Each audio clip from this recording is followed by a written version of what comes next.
Welcome to the Lift Your Story podcast with guest Barry Ball. Hi, everyone. I am Lorianne. I am that gal from Milton, Ontario, Canada, and I'm with... I am that guy. I am Roy Miller from Dallas, Texas, and we would like to welcome you to our Lift Your Story podcast. So in this episode, we're very pleased to have Barry Ball. He is a speakerpreneur, leadership enthusiast. He is a coach and a podcaster. Thank you so much for being with us today, Barry. Oh, wow. Thank you for having me. We're glad to have you. So, Barry, you're a veteran. First of all, thank you for your service. And I understand you left the military due to a medical. Yes. Is that correct? Yes. That's correct. And so your focus now is you want to work with veterans and helping them after they've been separated from the military. Is that correct? That is correct. Yes. Okay. Sorry, go ahead. Go ahead. No, go ahead, Lori. So as I say, so with that, you've built your coaching practice, and I really am interested in learning about that. I know that you do coach other people, but there is a section of your coaching that is specific to that, and I just feel that that's just wonderful. Can you tell us more about it? Most definitely. So for me, I think of coaching as just being able to help the next person and being one chapter ahead. And if you can be several chapters ahead, well, that's just more of the vantage point that you have, and the more you're able to help. So for me, when it comes to where I am ahead, is navigating the space of being medically separated, and in my case, medically retired from the military, and then having a 2-year gap in experience and trying to figure out what was my purpose, what did I want to do in this world, what were my goals, you name it. And once I finally got my footing, I said, hey, I have to reach back and help the next person. I have to continue to lift as I climb. So I'm building my practice around helping veterans who are transitioning out of the military. And by transitioning, I mean, if you're within the first 5 years of getting out of the military and you still haven't figured it out, that is okay. There are folks out there who are willing to help, and myself being one of them. You know, you mentioned you're a leadership coach. So did you develop your leadership through the military? Most definitely. So I learned so much about leadership being in the military, went to one of the top leadership institutes in the world, and learned so much about myself and leadership. But for me, leadership started much earlier in life. I'm the oldest of my 9 siblings. So just growing up and being, yeah. Oh. Yep, you're the leader. It's tougher than the military sometimes. You had your own platoon, huh? Oh, yeah, we good to go. A good squad size element in the house. And I mean, really, if my memory serves me correct, the Army says you should only have about one to a ratio of 1 to 5 when you're leading. So just imagine, I was already stepping ahead of that at a young age. So leadership started early, but the Army really refined me as a leader. Fantastic. Yeah. It's funny because I'm the oldest of 5, so I understand. Oh, you're in charge. You're responsible. I was number 3 of 4, so I just hid away. Yeah. I led my own little world. Oh, man. Well, you know, Barry, what problems are these veterans facing that you're able to help them with? Great question. So I think that the first problem that you have to navigate is identity crisis. Because for so long, however long, whether it was just your basic training, or which could have been just a matter of getting to the military and going through basic training, which was a short period, or years, you've been developing this identity as a soldier, and at a moment's notice, that identity goes away. So I think the first thing is just identity crisis, and that's huge. It's a huge thing to have to navigate and be in that space of who am I now that this has been stripped away from me? And yeah, we say soldier for life, but it's easy to say that But in reality, you've been told that your services are no longer needed. You have to navigate through that space. Next is purpose. Like I said, is so now that I don't have this organization to tell me what to do and when to do it, how do I answer those questions for myself? Who am I outside of this uniform? So it's that identity crisis, it's that sense of purpose and mission, and sometimes even drive, because you don't have the chain of command, you don't have anybody, the structure telling you what to do. So for those who want to get into the entrepreneurial space, that could be a big challenge, not having that system in place to keep you pushing forward. And now you have to tell others what to do if you want to get into the space of creating your own business. These are all problems that veterans are facing. You know, I know a lot of guys that go into the military for the purpose of discipline. Mm-hmm. You know, they need discipline, so they go into the military, so they get that discipline, and they fit in. They need it, and a lot of them excel. You know, because of that. And as a guy, now I wasn't in the military, but as a guy, you know, we have to have that bond with other guys. You know, our best friends growing up, or people on our sports teams, and you know, the military, their unit, you know, that bond they have with each other. And then when they get out, they don't have that. And so, yes, that's another key point. Yeah, the camaraderie. A lot of folks say, "Well, so what kept you in the military?" Camaraderie comes up time and time again. So yes. Yeah. And yeah, so and I would imagine it would be hard for a guy to get out and get away from all that. And like you say, they have no identity, or they think they have no identity when they get out of the military. You know what to do. So, you know, when you work with those guys, what kind of feedback do you get from them? So the main thing, and I worked with my primary client. It's just thank you. I never knew that I can own my own business. I never knew that I can live this life. And because another mindset that you're shifting from is guaranteed pay, just about, or where you're on the clock 24/7. You can be called in at a moment's notice at any point in time, but you're being compensated for that lifestyle. And now you have to shift to either working for, you know, trading time for money, which, you know, your hourly pay, or you filing a salary or some sort. But in the entrepreneurial spaces, what service, what problem can I solve for compensation? And that dynamic is a lot different than the pay structure that so many have come accustomed to being in the military. So yeah, just allowing them and empowering them to know that yes, they can become entrepreneurs.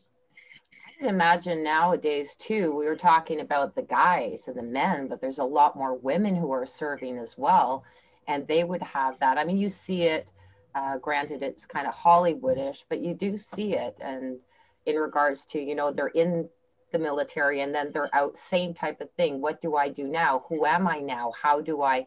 So it's not just men, it's also women. And I just want to state that because it is taking a shift now as well.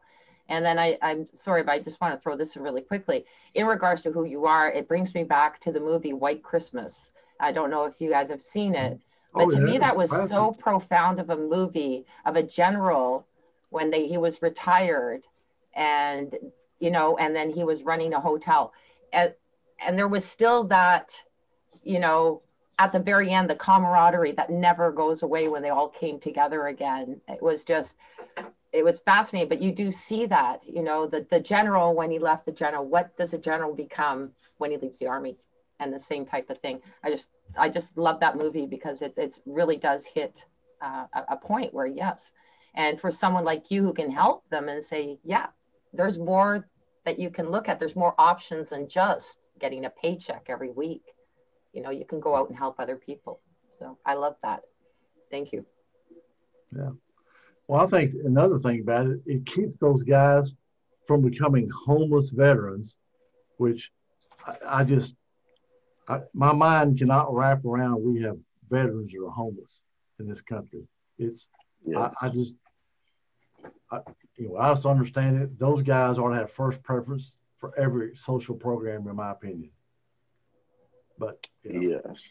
So I also work in that space also, because I volunteer in a nonprofit that's located here in Fayetteville, North Carolina, and that's our mission, is to provide support for low income and homeless veterans.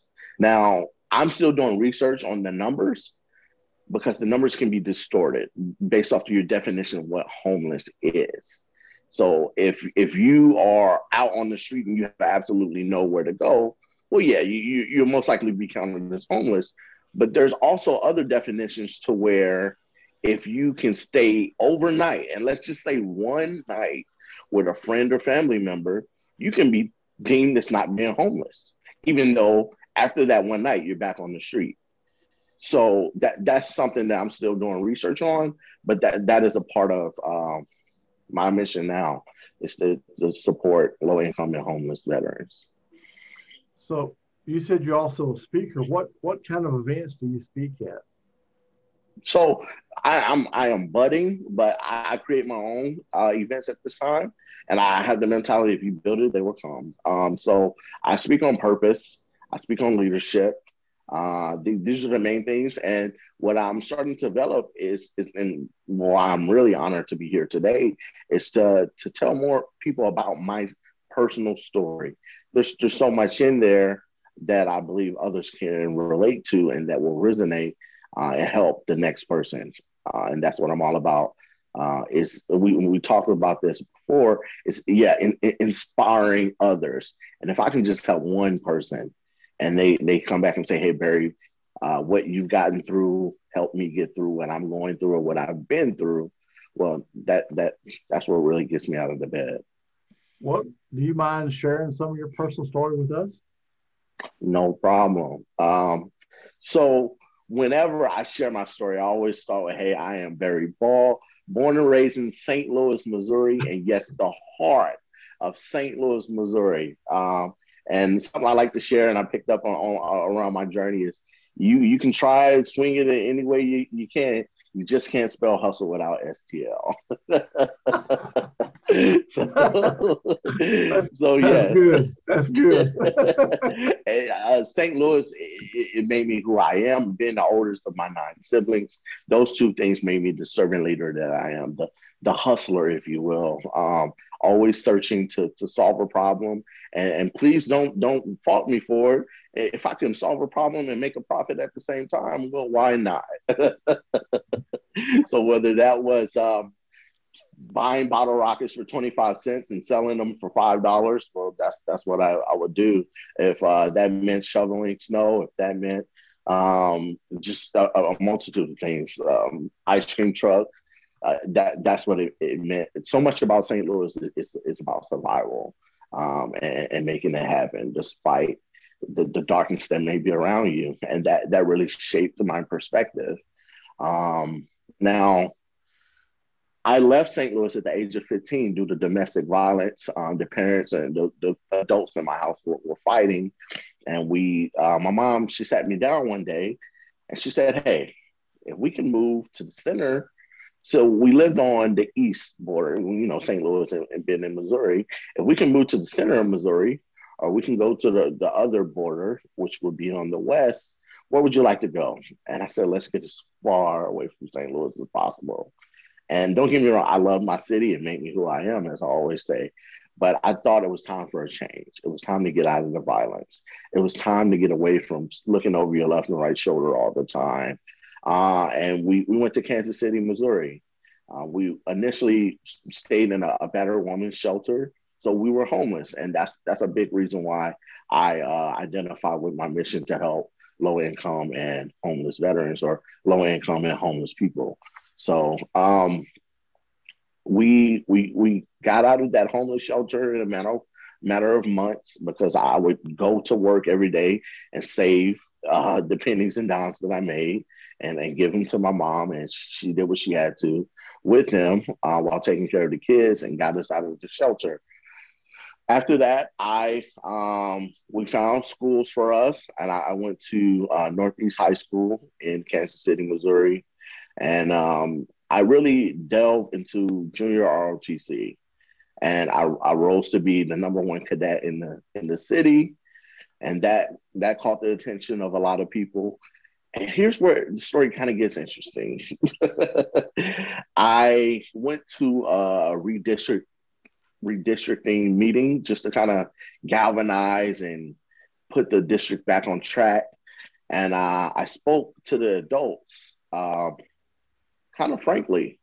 And I said, hey, I don't believe many of you in this room are here for the students. I don't think you really care. You care about your stakehold, and that's about it. And I guess maybe, I'm a man of faith, and I just happened to be in the right place at the right time. A young lady was impressed by me, and she said, what do you want to do? I said, I want to be an Army officer. And she asked me, have you ever thought about West Point, the Army Academy? And I said, oh, no, ma'am. No, that's not for me. I'm not good enough. I'm not fast enough. I'm not strong enough. I'm not smart enough. And she said, hey, I work in your senator's office. I think you should apply. And that one conversation changed the total trajectory of my life. So I graduated from West Point, arrived at my first duty station, and yet again, the story got interesting. From that point, I received a diagnosis, and I was told that the Army no longer needed my service. So that is another crucial point, and I just had to pivot from there. For the next 2 years, I lived on the brink of destruction because I just couldn't find who I was and what I wanted to do with my life. And I was just making poor decisions. After that period of time, I found Veterans Empowering Veterans, the nonprofit where I volunteer, and they really helped me find my purpose again and start being productive, start being a contributing citizen again. I got into working in insurance after that, and another tragedy struck, which caused me to reanalyze my life. And I made the decision to start working for myself.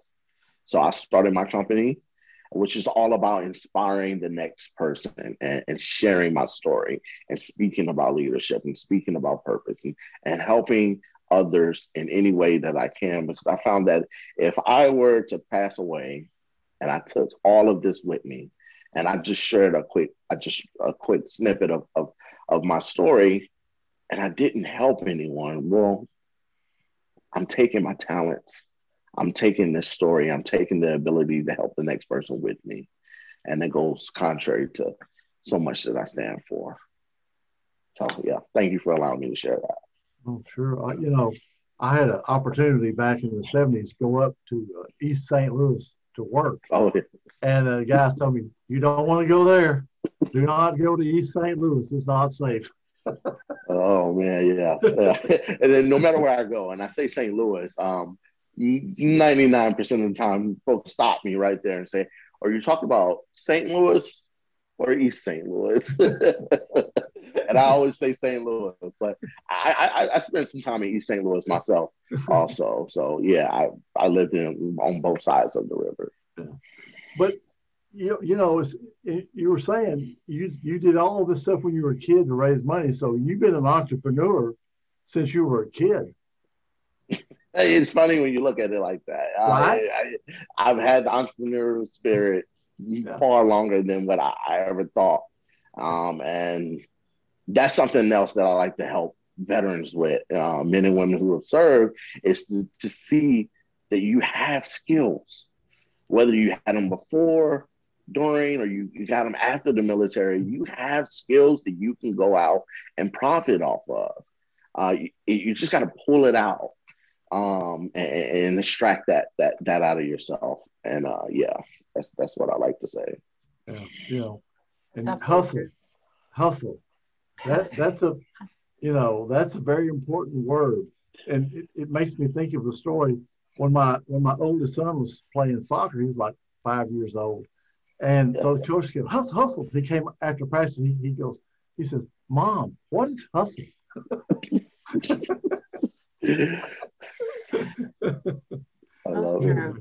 And having that spirit of the hustle, and that's what you were saying. Sometimes you have to go right back to your childhood to say, yeah, that's what I was, and your child is always in you. They're always there. You just have to, revive them again. I, like you, since age 7, and when I was 11, I would do the craziest things, like reselling, garbage day. People would put things out. I'd find things that were valuable and go sell them door to door, make some money. I think most of the neighbors just bought it because they felt, sorry for me, but that's okay. It's perfectly fine. And then, from dog shows to fairs, I think I was the first Miss Vicky's. My mom said anything in the house. So I sewed up all the stuffed animals for prizes, and I made my chips out of that, and it tastes like Miss Vicky's. I thought, darn it, if I would have just sold them, I would have been a millionaire by now. But it's there, and there goes a period where, I don't know about your parents, but I don't think that they were supportive, but fearful in that whole entrepreneurial world because there's so much risk involved. And yet they sit there go, my goodness, you've done so much. Even today, they're in their 80s. I'm in my late 50s. And I'm going, yeah, but some days I'm super poor and then other days I'm super rich, but I'm always rich from support. But monetarily, I've been up here and I've been down here, and I've been up here and I've been down there. So there is that. And that's what they worry about most of all. I don't know if your mother felt the same way, with taking, believing that, son, get a job, make sure that, definitely. Yeah. Definitely. So my mom, she's always been supportive. And with me being the first one, it's really just been, hey, just get out there and make it happen. And she'll support me all the way because she has my mom. So my mom had 6 kids. So, and I have a split family. So, but it was just, hey, Barry, you go out and you make your own life and you make it happen. And I have to support the 5 behind you. So my mom has really allowed me to operate in autonomy all my life. So it's always been nice. And I do have others in my support system who just don't quite get the entrepreneurial mindset. The way I try to explain it is, yep, entrepreneurs, we jump off a cliff and build an airplane on our way down. Like that's I love it. So yeah, that's how I think of it. So Barry, that gal that spoke to you when you were at when you had that meeting, that girl came to you and asked you about going to West Point. Okay. Yes. That moment. Okay. So like you said, that changed your whole life. It did. Let me ask you a question. The people your people you work with, do you ever think of yourself as being that woman talking to them, being able to change their life? Oh, wow. I don't. I'm not saying that I can't be. Yes, sir. I never put 2 and 2 together. Wow. Someday someone's going to come up to you and they're going to tell you that you changed their life. Wow. Seriously. Yeah. Oh, that would do it for me. Like, yeah. I live for that moment. I really do. If when people ask me about my business, that's honestly a KPI. Like that is for people to come to me and say, hey, Barry, what you said helped me, just to help me alone. That is honestly a KPI for me. It might happen once or twice throughout my whole career, but I live for that moment. If it only happens once, it's still worth it. Yes, sir. I agree. Yes. It's kind of fun. My marketing teacher, when I was 18, really changed my life. And he's been with me the whole time from the time I had my handwriting analysis and my auto repair. And he had kids at university because he was a professor there. Right. Methods of improving your marketing. And he would do it as they would have to do as a case study. And I got this all done for free. And I'm still friends with him. And one of the things is that I love keeping in touch with him because he has been such an impact on my life. And still to this day, we talk and it's just been there. So I was wondering, have you ever contacted that lady? Almost definitely, I do. I follow up with her every once in a while because she's someone who stayed in my corner. And when I told you about that period of time when I got out of the military and I was not making the best choices, she didn't let me go. She always followed up, checked up on me, and sometimes I just really I wasn't there mentally to even understand what was going on or the fact that she was having my back, really. Um, but yeah, we do stay in contact, and I need to reach out again. So this is where you're going to become that person to somebody to someday. I know I have a couple of them, and I take it, very to heart when I have somebody says, you've helped me so much. You've been such an inspiration. I don't get a whole heck of love. I've had two, and that in itself, just two is good. Some people don't speak it, but the ones that do, it means a lot. So, yeah, you'll have it. Even right now, I would say that this is so impressive. I just love your story. And me too. I know there's a lot of people out there who will definitely take that to heart. And you're probably, I'm hoping through this podcast that there's people out there that will reach out to you and say, you know what, Barry, I get that and I need your help. So yeah, I'm open. I'm here. Barry, you're pretty fortunate. You have two incredible women in your life, your mom and that lady. You're very fortunate. Yeah. Wow. Especially to have your mother raising those kids and supporting you, motivating you, that's pretty freaking awesome, man. Yeah. Oh yeah. For sure. Yeah. So we didn't have much growing up. I think we easily lived below the poverty line. But my mom always said, "You're going to go to college." And I would look around and say, please do tell how. I don't know how, but it happened. And you got a full ride. Exactly. So and to one of the top schools in the country. That is true. That is true. I'm very humbled. I'm very honored to say that I was able to do that. So, yeah. Let me ask you a question. Your brothers and sisters. Yes, sir. Are you their role model? Did you inspire them?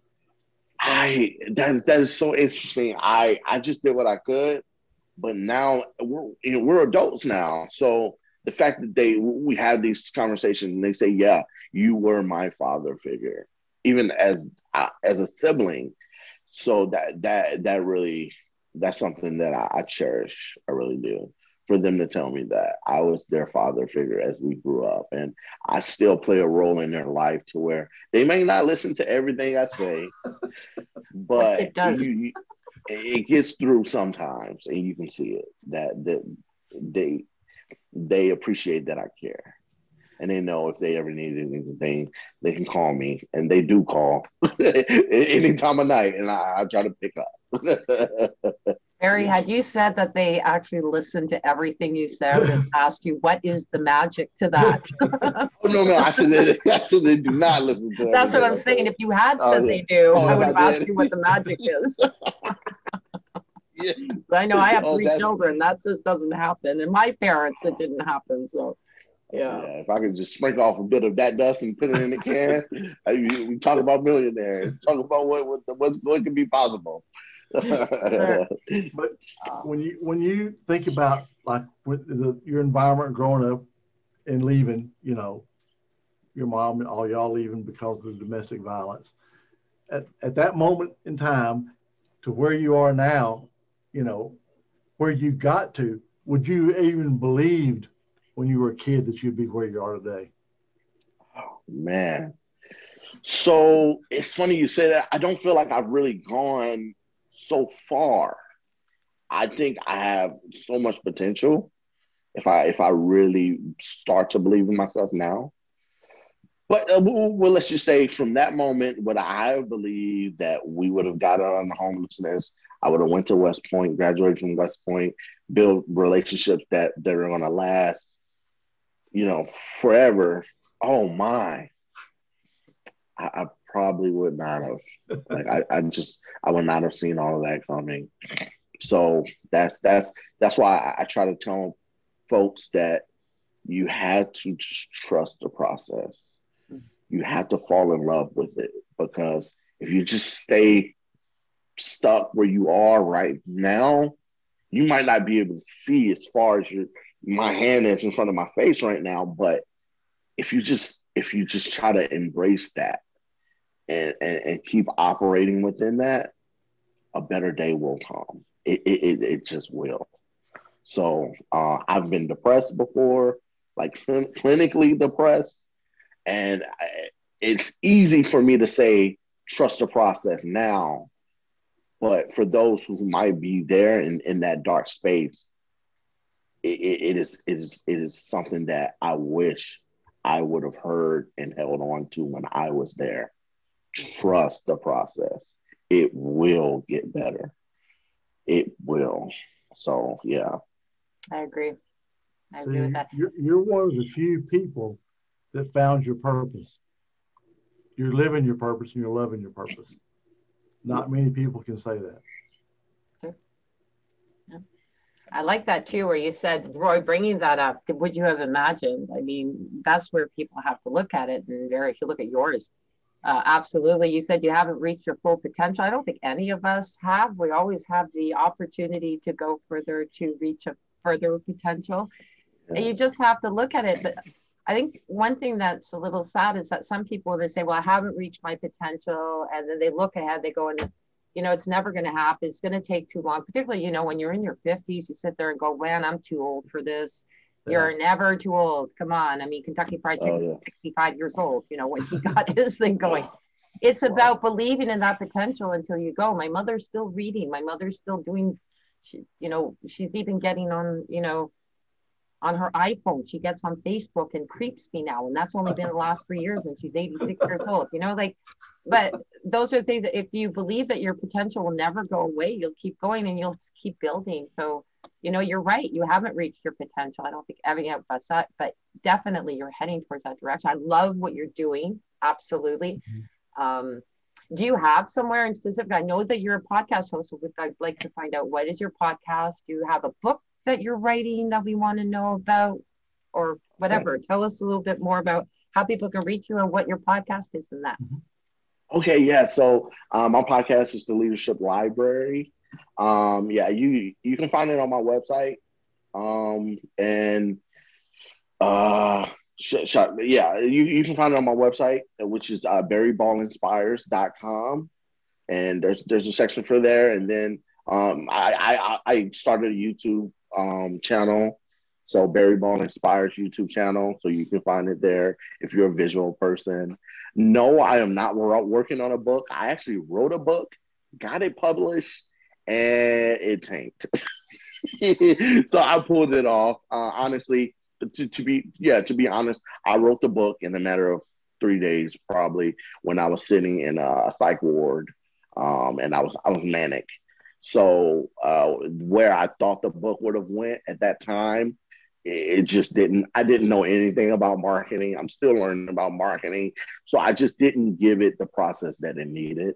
And I might rewrite it. That's